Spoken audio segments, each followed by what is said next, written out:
عن أبي هريرة رضي الله عنه قال قيل يا رسول الله صلى الله عليه وسلم أي النساء خير قال التي تسره إذا نظرت وتطيعه إذا أمر ولا تخالف في نفسها ومالها بما يكره রাওয়াহু নাসাই।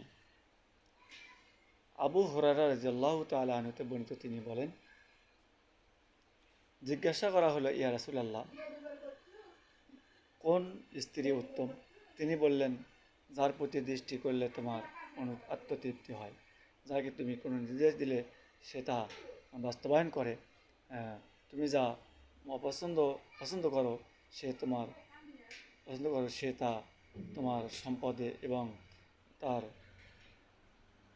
সমস্ত রক্ষা করে ইত্যাদি। অর্থাৎ তুমি যা পছন্দ করো সে তা পছন্দ করে, তোমার সম্পদে এবং তার সম্ভ্রম রক্ষা করে। এটাই হলো উত্তম স্ত্রী। আশা করি বুঝতে পেরেছি।